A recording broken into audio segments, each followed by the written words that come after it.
마음을 지키라. 오늘 말씀 제목입니다.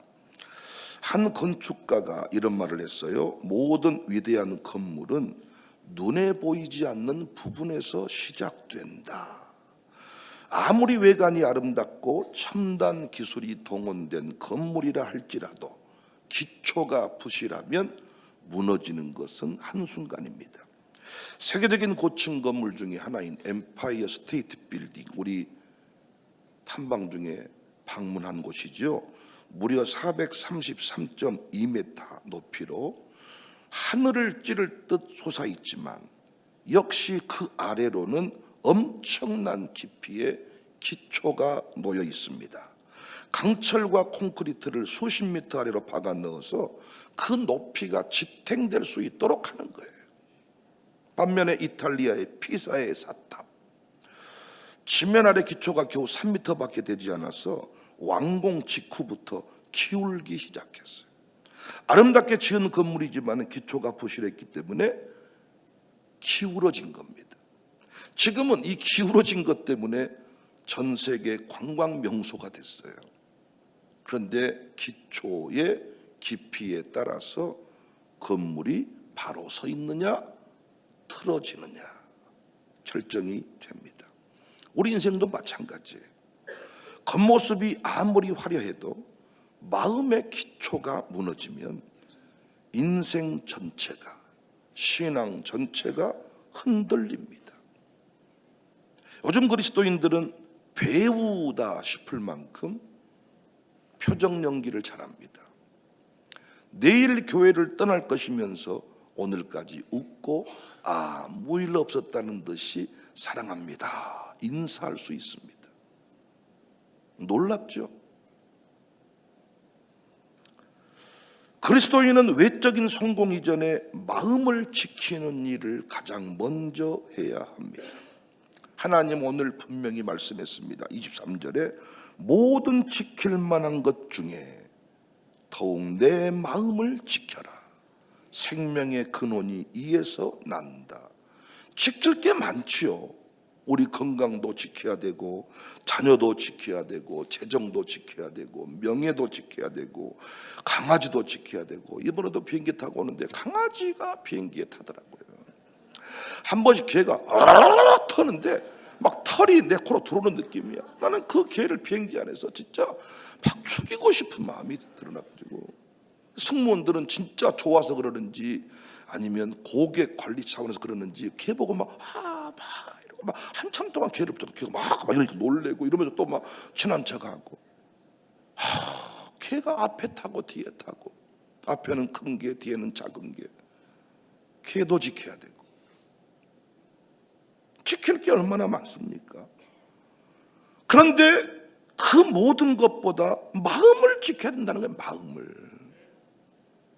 강아지 못 지켰다고 네 인생이, 네 신앙이 무너지지 않는다. 화분에 물 못 줬다고 너무 예쁜 나무였는데 죽어버렸네 이랬다고 해서 네 신앙이 죽는 거 아니다. 네 마음을 지켜라. 자녀를 지켰다고 내 인생이 똑바로 세워지는 거 아니다. 네 마음을 지켜야 된다. 성경에서 마음은 감정 중심이 아닙니다. 생각과 판단, 의지, 감정, 기억, 양심까지 포함하는 전 인격의 중심부를 말합니다. 마음은 단순히 감정이 나오는 그런 자리 정도가 아니라 삶의 전체의 통제실이라 할 수 있어요. 그러므로 성경은 마음을 지키는 것이 인생 전체를 지키는 것이다. 초심을 잃어버리지 마라. 그렇잖아요. 여러분과 제가 처음 예수님 믿었을 때 그 마음을 잃어버리지만 않는다면 절대로 신앙생활하면서 이상한 짓거리 안 합니다. 마음을 잃어버린 거예요. 마음을 지키지 못한 거예요. 생명의 근원이 이에서 난다. 23절 이렇게 말하다 우리는 생명의 근원이 그 마음에 있다는 걸 놓쳐버리는 겁니다. 그래서 건강관리, 얼굴관리, 대머리관리 뭐 여러 가지 관리를 하지만 마음을 지키지 못하는 겁니다. 우리의 말이 마음에서 나옵니다. 아무리 말을 고치려고 해도 마음이 안 고쳐지면 말 좋게 안 나옵니다. 대한민국에 대한 마음이 삐뚤어져 있으면 계속 대한민국 욕합니다. 행동도 선택도 표정도 결국 마음에서 흘러나옵니다. 예수님도 말씀했습니다. 마태복음 12장 34절에 독사의 자식들아 너희는 악하니 어떻게 선한 말을 할 수 있느냐? 이는 마음에 가득한 것을 입으로 말한다. 마태복음 15장 19절에 마음에서 나오는 것은 악한 생각과 살인과 간음과 음란과 도둑질과 거짓 증언과 비방이다. 이게 우연히 나온 게 아니라 그 마음 속에서 이미 집을 만들고 자리를 잡았다는 거죠. 그 마음이 무너졌다는 거죠. 마음이 무너지면 인생 무너지고, 마음 무너지면 신앙이 무너집니다. 마음이 병들면 관계가 병들고, 신앙이 병들고, 결국 모든 게 끝납니다. 그러므로 우리는 마음을 지켜야 합니다. 어떻게 마음을 지킬 수 있을까요? 우리 하나님은 참 좋으신 분인 게 구체적인 방법을 말씀해 주세요. 이대로만 하면 됩니다. 지금 마음이 무너진 사람은 이 원리대로 살지 못한 거예요. 여러분, 이 말씀 들으려고 이 아침에 나오신 거예요. 하나님은 여러분을 사랑하시는데, 사랑하시기 때문에 오늘 또 이 생명과 같은 말씀을 여러분에게 주시는 거예요. 무너진 마음은 한 방에서 못 고칩니다. 무너진 마음은 의사가 못 고칩니다. 무너진 마음은 절대로 여러분 비타민으로 못 세웁니다. 무너진 마음은 요가로 못 세웁니다. 무너진 마음은 명상으로 못 바꿉니다. 무너진 마음은 등산으로 못 바꿉니다. 무너진 마음은 오직 하나님이 말씀하신 원리대로만 세울 수가 있는 거예요. 여러분, 신앙생활 똑바로 하셔야 가문이 부흥해요. 가문이 부흥하려면 결국은 마음을 지켜야 됩니다. 초심을 잃어버리지 마라. 네 마음 중심을 흩뜨리지 마라. 하나님은 예물을 본다고 한 적이 한 번도 없습니다. 하나님은 마음 중심을 봅니다. 놀랍습니다. 그래서 하나님이십니다. 사람은 속아요. 저도 속습니다. 여러분도 속았지요? 속습니다. 하나님은 속지 않습니다. 마음 중심. 그래서 열린 문의 역사를 만들어가는 사람은 신실한 사람입니다. 열린 문의 역사를 사모하지만 열려지지 않는다는 것은 신실함을 잃어버렸다는 거예요. 비즈니스 선교사들, 교육 선교사들, 양육사 다 마찬가지입니다. 왜 열려지지 않을까? 신실함을 잃어버린, 두 마음 품고 사는 사람은 절대 열려지지 않습니다. 몸뚱아리는 연호로만 있지만 마음은 다른 데가 있다. 절대로만 대박 나지 않습니다. 여러분이 몸뚱아리 정사교회에 있지만 마음은 서울에가 있다. 여러분 가문에 절대 부흥이 안 일어납니다. 여러분 자녀의 열매가 없습니다. 누가 바로 아느냐? 자식이 바로 압니다. 말 못한 자식일수록 더 빨리 압니다. 영적인 것이 흘러갑니다. 마음이 온전한 마음이어야 한다. 그 마음을 지켜야 되는데 어떻게 마음을 지킬 수 있냐? 첫 번째 원리, 구부러진 말, 삐뚤어진 말을 버려라. 24절입니다. 구부러진 말을 내 입에서 버리며 삐뚤어진 말을 내 입술에서 멀리하라. 구부러진 말, 삐뚤어진 말, 비슷해 보이는 말이지만은 내용 면에서는 근본적인 차이가 있습니다. 구부러진 말은 진리를 왜곡하는 말이에요. 다시 말해서 사실을 의도적으로 잘라서 말하는 겁니다. 전체 맥락은 무시하고 일부 정보만 강조하는 겁니다. 듣는 사람을 오해하게 만드는 말입니다. 사탄이 에덴 동산으로 이 방법을 썼습니다. 하나님 말씀을 살짝 비틀었던 거죠. 창세기 3장 1절에 하나님이 참으로 너희들 동산 모든 나무 열매를 먹지 말라고 하더냐? 모든 나무 열매를 먹지 말라고 한 적은 없어요. 다 먹으라 그랬어요. 선악과만 먹지 말라 그랬어요. 정령 죽은다고 하더냐? 죽을까 하노라. 슈얼리 다이, 반드시 죽으리라. 죽을까 하노라. 구부러진 말은 결국 우리 신앙을 흔들고 진리를 흐리게 하고 내 지금 모든 이 삶의 무게중심을 흐트러 버리는 것이지요. 그래서 교회 안에서 사탄이 직접 오는 경우도 있겠지만 사람을 통해서 진리를 왜곡하는 말이 있다고요. 꼭 그렇게 해야만 된다고 하더냐? 다른 교회는 안 그래야? 이 사람이 내게는 사탄인 겁니다. 이 말을 버려야 돼. 이 말을 버려야 온전한 마음으로 신앙생활을 할 수가 있는 거예요. 이 마음을 버려야 돼. 여기 또 삐뚤어진 말은 의도를 왜곡하는 말입니다. 이를테면 제가 어제 사역회를 일부 조정했습니다. 그러면 누군가 이렇게 말할 수 있습니다. 목사님은 누구를 미워해. 이렇게 말하면 의도를 왜곡한 거죠. 사실은 그분들이 너무 많은 겹치기 출연을 해서 회비가 너무 많아, 내가 봐도. 그래서 일할 사람만 일하게 하자.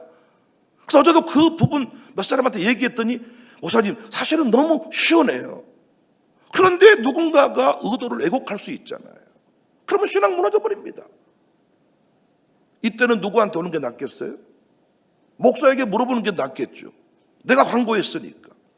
의도를 알고 보면 좋은 일이었는데 의도를 교묘하게 왜곡하는 사람이 있다는 거예요.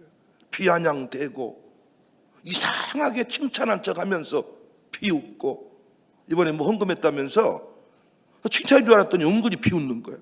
못한데 했냐? 그런 사람이 있잖아요, 여러분. 내가 이름 대드릴까요? 있잖아요. 헌신했다고 이번에 뭐 했다면서. 그러니까 축복일 줄 알았더니 교묘하게 알고 봤더니 삐뚤은 거야. 이 말을 붙들면 마음 무너져 버리죠. 마음 무너져 버려요. 이때 해야 될 일이 뭡니까? 헌신했던 사람을 만나세요. 사람 같은 사람을 만나시란 말이에요, 교회 안에서. 그리고 성령님께 물으세요. 성령님, 과연 이것이 옳습니까? 일일이 사람한테 물을 수 없다면 성령님께 물어보면 의도를 정확하게 말해줍니다. 목사님이 뜬금없이 미국 갔다 오더니 갑자기 이렇게 하라고 합니다. 나 빠지라고 합니다. 돌아라고 합니다. 하라고 합니다. 그럼 나한테 물어볼 수 있죠. 목사님 왜 나 뺐습니까? 왜 나 거기 넣었습니까? 참 힘드네요. 날 미워하십니까? 이렇게 물어볼 수 없잖아요. 그렇잖아요. 그런 걸 목사님 나 싫어하십니까? 물어보기 애매하잖아요. 물어보면 제일 좋고 물어보면 제일 좋아. 근데 물어볼 수 없다면 뭐 하면 된다고요? 성령님께 물어보세요. 그럼 성령님이 정확하게 말씀해 줍니다. 오해했구나, 서운했구나, 몰랐구나. 이래서 네 목사가 그런 거야. 이래서 네 양육사가 그렇게 한 거야. 이래서 네 목양장이 그랬던 거야. 하나님 감사해요. 그래서 성령님은 상처를 치유하신 분이 아니라 모든 사건을 해석하게 해주신다. 상처는 치유받는 게 아니라 버리는 것이다. 여러분, 구부러진 말, 삐뚤어진 말을 버리세요. 교회에서 이상하게 그렇게 해야 된다고 합니까? 라고 물었을 때 가장 좋은 게 설교를 가지고 확인하세요. 그리고 담임 목사님의 가르침을 가지고 확인하세요.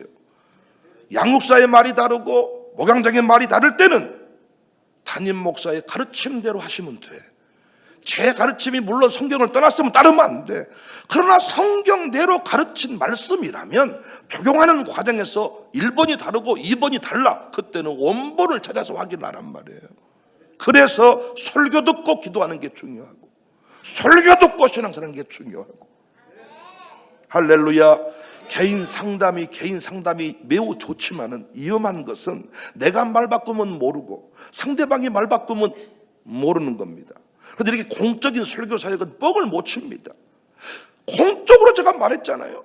이 부분은 또 감사하게 영상이 남아있어요. 확인해서 얼마 적용할 수가 있습니다. 여러분, 마음 지키십시오. 하나님은 마음을 보십니다. 예쁜 마음, 복받은 마음, 복받을 마음, 은혜 주시고자 하는 마음이 있어요. 너는 참 마음이 예쁘다. 여러분, 마음 예쁜 사람을 만나셔야 돼. 그 마음이 부흥하는 사람을 만나요. 심령 부흥이 일어난 사람을 만나야 돼. 어떤 사람이 마음을 끝까지 아름답게 지킬 수 있냐? 삐뚤어진 말, 구부러진 말을 버리시기를 주님의 이름으로 축복합니다. 두 번째 마음을 지키는 원리는 바로 보고 곱게 살펴라. 25절입니다. 내 눈은 바로 보며 내 눈꺼풀은 내 앞을 곱게 살펴. 현대인 성경으로 보면 너는 앞만 바라보고 시선을 다른 곳으로 돌리지 마라. 사람을 바라볼 때 정죄하는 눈, 무시하는 눈으로 바라보지 말라는 거예요. 판단은 하나님이 할 거야. 정죄, 심판은 하나님이 할 거니까 너는 모든 사람을 볼 때 존경하는 눈으로 바라보아라. 나보다 낮게 여겨라. 여러분, 저는 키가 작아서 올려보는 경우가 많지만 키 크신 분은 깔아보는 경우가 많지요. 깔아보지 말라는 거예요. 그리고 다른 사람이 하는 일에 그렇게 관심을 두지 말라는 거예요. 이번에도 가정교회 점수가 착오가 생겨서 지난주에 난리가 났다면서요. 그런 일 없었습니까? 내가 잘못 들었군요. 가정교회 점수가 잘못 나와서 문제가 생겼다. 그런 일이 일어날 수 있잖아요. 없었는데 일어날 수 있잖아요. 근데 왜 그런 일이 일어날까요? 항상 가정교회 우승을 앞두고 있는 사람은요, 우리 가정교회 점수를 보고 있는 게 아니라 다른 가정교회 점수를 보고 있습니다. 항상 물어보세요. 우승한 분들은 항상 점수표를 놓고 다른 가정교회 점수를 체크해. 헌금도 우리 가정교회가 얼마 했는가가 중요한 게 아니라 이번 부흥회 때 저 가정교회 헌금 얼마 했다냐. 그래서 얼마든지 우리 가정교회 헌금을 더 많이 할 수 있었는데도 내가 보건대 저 가정교회는 50만 원 하면 많이 한다. 우리는 53만 원만 하면 되겠다. 이러다가 갑자기 그 가정교회 어떤 분이 미쳐가지고 500만 원을 해버리면 딱 끝나버렸다. 성령님의 감동하심을 따라서 헌신하고 헌금하고 가는 게 아니라 항상 내 눈이 상대방의 눈에 가 있다 보니까 상대방이 하는 것만큼만 하는 거야. 그러니까 우리 동네가 아무리 잘나도 우산동에 갇힐 수가 있는 겁니다. 그리고 이번에도 그것이 바로 잡아졌기 때문에 문제가 안 됐지. 만약에 제가 와서 무슨 소리야 그대로 해 발표했으면 어떻게 됐겠습니까? 또 한 가정교회는 난리 나네요. 교회는 한 가정교회 여행 보내주면서 한 가정교회를 잃어버리는 상황이 생깁니다. 그러니까 왜 신앙생활 하면서 네 마음 중심이 흔들리게 만드냐는 거야. 네가 헌금하는 이유가 뭐냐? 네가 열심히 새벽에 나온 이유가 뭐냐? 2-3, 2-5, 3-4 아주 놀러버리려고 새벽 예배 나왔냐? 아주 한 가족교회를 확 재개해버리려고 말이 너무 셉니까? 아주 확 창피를 주려고 했냔 말이요. 하나님 앞에 한 거지. 하나님 앞에 그러니까 내 눈을 오직 하나님께 향하고 상대방의 점수에 관심을 두지 말라는 거야. 네가 헌금하고 싶으면 해. 새벽기에 나오고 싶으면 나와. 그리고 양육사가 감동이 되면 헌금하자고 해. 그런데 결론이 2등이야. 감사하잖아. 근데 너를 이겨버리려고 했는데 상대방이 이겨버렸어. 어떤 미친놈이 헌금을 500만 원 해버렸다 갑자기. 그러면 축복하겠어요. 왔다 돈 있다고 유세해버리네 또. 아니 쥐가 헌금한 것은 헌신이고 다른 사람이 헌금한 돈으로 유세해버린 겁니까? 교회 안에서 이런 이상한 일이 반복이 되는 겁니다. 여러분 한 번쯤 경험하신 거잖아.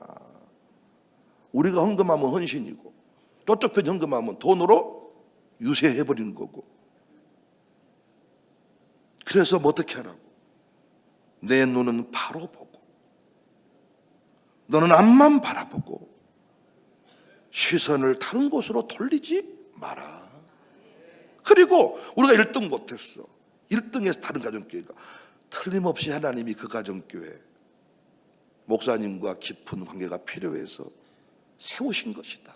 그러면 1-1은 옆에 교회고 1-2는 우리 교회고 그렇습니까? 가정교회도 경계를 정해놨더니 우리 1-1, 1-2 이렇게 테이블을 정해놓으면요, 혹시 자리가 부족해도 2-3은 절대로 2-2로 넘어오지 않고 김 나눠 먹다가 2-3 하나 한 장 주라 그러면 절대로 안 주고, 물론 안 가져온 놈이 안 준다고 성질낸 것도 문제지만은 한 장 주라는데 여기까지 안 준 사람도 왜? 남이냐 그 말로. 누구 남이냐. 김 권사님, 이 권사님 바라보고 사니까 내 신앙이 거기까지만 가는 겁니다.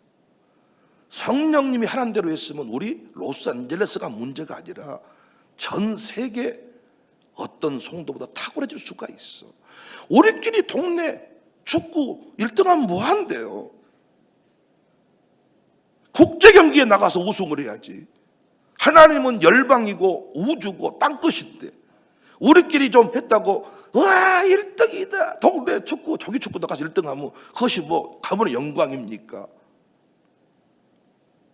세상을 보지 말고 주님을 보자.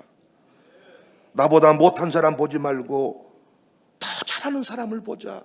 혹시 누군가가 헌신했으면 그를 축복하는 눈으로 바라보자. 나보다 낮게 여기자.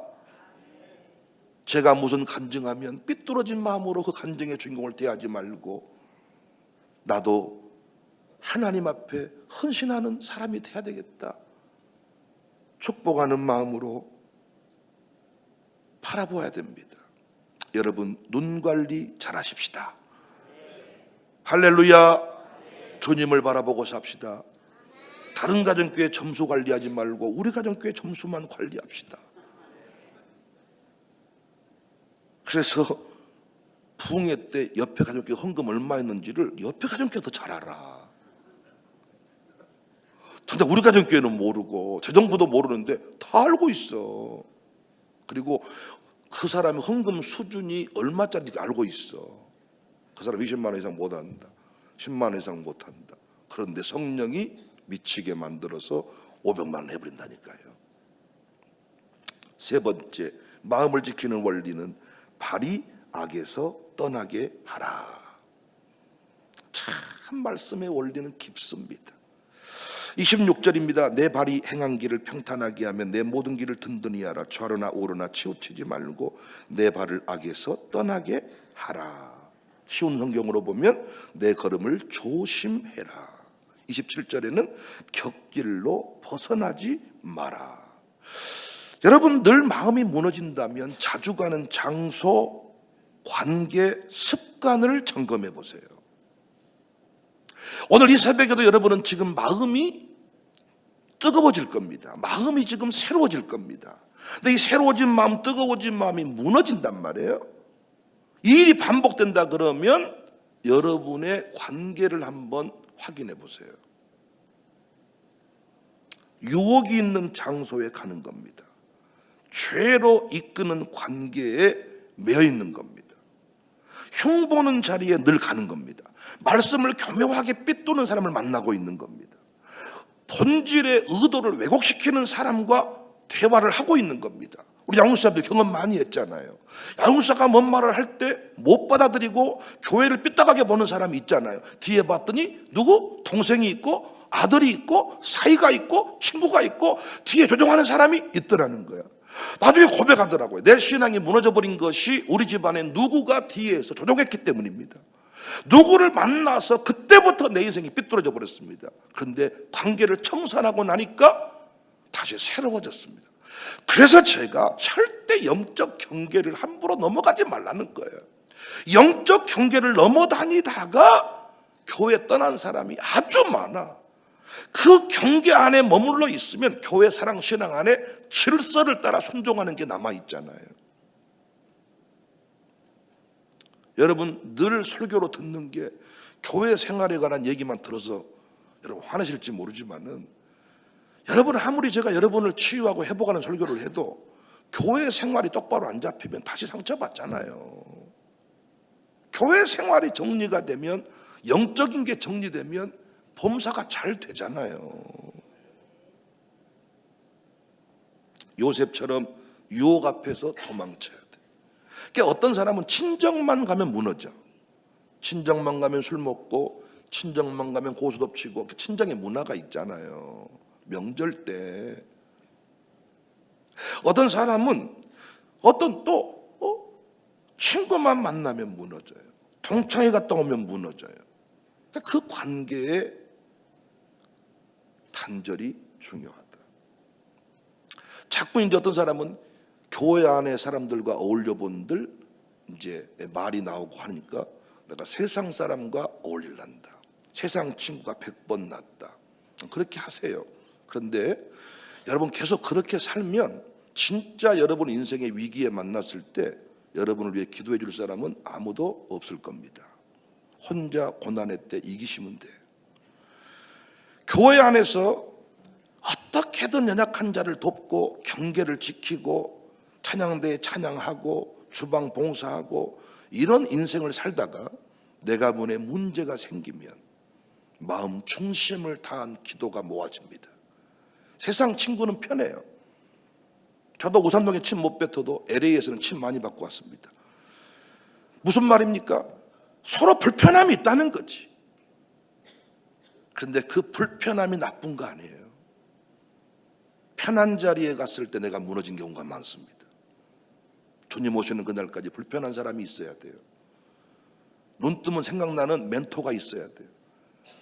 이 부모님이 없을 때, 이 선생님이 없을 때 내가 무너지는 거죠. 교회에서 신앙생활하는 게 불편합니다. 나랑 안 맞아. 김 권사님 안 맞아. 오 권사님 안 맞아. 조 권사님 안 맞아. 근데 세상 친구들은 편해. 왜? 그냥 영적인 것으로 충돌 안 하니까. 근데 자꾸 그쪽에 무게중심을 두면 당신 진짜 위기 만났을 때 진짜 위기 됩니다. 우리는 끝까지 교회 안에서 서로 마음을 모으고 서로 헌신하고 사랑하는 그런 친구들을 만들어 가시기를 주님의 이름으로 축복합니다. 저도 17년 지나갑니다. 벌써 10년을 지나고 또 다른 10년이 마무리되어 가면 20년. 엄청난 세월입니다. 무엇과의 싸움입니까? 초심과의 싸움입니다. 마음을 지켜라. 약해도 은혜 때문에 이 신간 저서는 제가 우리 교회 부임해서 1년 동안 설교한 겁니다. 이 설교를 제가 고난의 때에 다시 한 줄 한 줄을 눈물로 다듬었습니다. 얼마나 그때 그 시절이 다시 가슴에 새록새록 새겨지는지 이길 수 있는 힘을 얻게 되었습니다. 고난의 때에 여러분에게 꼭 읽히고 싶은 책입니다. 사랑하는 여러분, 초심을 잃어버리지 말고 하나님 보시기에 마음이 예쁜 사람 되시기를, 마음의 부흥이 일어나시기를 주님의 이름으로 축복합니다.